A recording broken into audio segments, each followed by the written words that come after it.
আমার ছেলে যে সময় পেটে সেই সময় এইসব ভর্তা ভাতি দিয়ে ভাত খেয়ে জীবন পার করতাম। সেই সময় সব কিছু বিশেষ করে ঝোলের তরকারি এতটাই গন্ধ লাগতো। আমার ছেলে মেয়ে দুইজনের ক্ষেত্রে এটা হয়েছে। আপনাদের কার কার হয়েছে অবশ্যই কমেন্ট করে জানাবেন। আর এই ভর্তাটা হলে যাদের মুখে রুচি নেই তাদের মুখেও রুচি চলে আসবে দেখলে। এতটাই লোভনীয় এবং টেস্টি। এখানে আমি চিংড়ি মাছ দিয়ে দিয়েছি আর অল্প একটু শাক দিয়ে দিয়েছি। এটা কি শাক আপনারা অবশ্যই কমেন্ট করে জানাবেন। তবে ভিডিওর শেষ মুহূর্তে আমি এটার নাম বলে দিব। তো এই ভর্তাটা এতটাই স্পেশাল আমি বলে বোঝাতে পারবো না আপনাদেরকে, আপনারা দেখেই হয়তো বুঝতে পারছেন।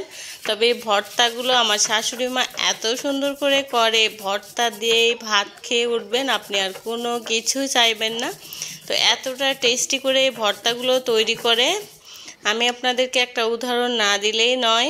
তো এই ভর্তাটা এতটা টেস্টি হয়। আমার একজন ফুপু শাশুড়ি ছিলেন, তিনি এখন আর নেই, আল্লাহ তাকে জান্নাতবাসী করুন। তিনি ডক্টরের পরামর্শ ছিল কোনো ঝাল মশলাযুক্ত খাবার খাওয়া যাবে না। তো তিনি চুপি চুপি এসে আমার কাছ থেকে ভর্তাগুলো চেয়ে নিতেন এবং খেয়ে নিতেন। তো আমার শাশুড়ি মা এত টেস্টি করে ভর্তা এবং চাটনিগুলো করে রাখতেন যে কেউ কোনো মতেই তাদের লোভ সামলাতে পারবে না। যতই বিধি নিষেধ থাকুক না কেন তাদেরকে এই ভর্তাটা খেতেই হবে। তো দেখতে পাচ্ছেন আমি কিন্তু এখানে আদা রসুন এবং জিরা একটু ভেজে নিয়েছিলাম আর শুকনো মরিচ দিয়েছি। আর এই ভর্তার একটা স্পেশালিটি রয়েছে, সেই জিনিসটা দিলে এই ভর্তাটা এতটাই টেস্টি হয়। তো আমি সবগুলোই দিয়ে এগুলো বেটে নিচ্ছি। এরপরে দেখতে পাচ্ছেন এর স্পেশালিটি হচ্ছে এই যে এই জিনিসটা, এটা হচ্ছে আমের চুনা।